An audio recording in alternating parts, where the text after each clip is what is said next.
അദ്ദേഹം പറഞ്ഞത്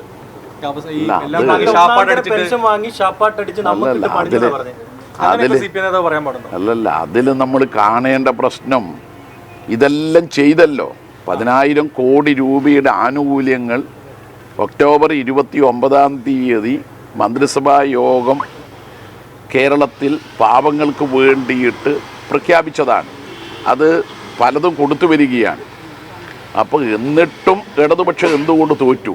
ഇതാണ് സൂക്ഷ്മമായി പരിശോധിക്കേണ്ട കാര്യം. അദ്ദേഹം പറഞ്ഞത് ശരിയായ ഒരു പരാമർശമാണെന്നാണോ?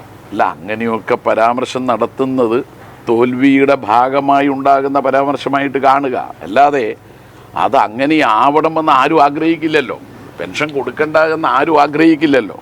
അപ്പോൾ പെൻഷൻ ഉൾപ്പെടെയുള്ള കാര്യങ്ങൾ വർദ്ധിപ്പിച്ചു കൊടുക്കുമ്പോൾ 62 ലക്ഷം പേർക്ക് കൊടുക്കുമ്പോൾ കേരളത്തിൽ ആകെയുള്ള കുടുംബങ്ങൾ എന്ന് പറയുന്നത് 85 ലക്ഷത്തിനും 90 ലക്ഷത്തിനും മധ്യയാണ്. അതിൽ മഹാഭൂരിപക്ഷം കുടുംബങ്ങളിൽപ്പെട്ടവർക്ക് ഇത്തരം ആനുകൂല്യങ്ങൾ കിട്ടുമ്പോൾ സ്വാഭാവികമായും അത് ഇടതുപക്ഷത്തിന് അനുകൂലമായി അവർ മാറണമെന്നാണ് ഞങ്ങളെപ്പോലുള്ളവർ ആഗ്രഹിക്കുന്നത്.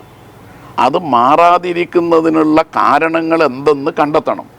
ചിലപ്പോൾ ഈ കാര്യങ്ങൾ അവരെ എല്ലാവരെയും മനസ്സിലാക്കി കൊടുക്കുന്നതിൽ നമുക്കൊരു വീഴ്ച സംഭവിച്ചിട്ടുണ്ടാവാം. അതാണോ നോക്കണം. ഓരോ ആളെയും കണ്ടു പറയേണ്ടതല്ലേ അത് പരിശോധിക്കേണ്ട ഒരു കാര്യം.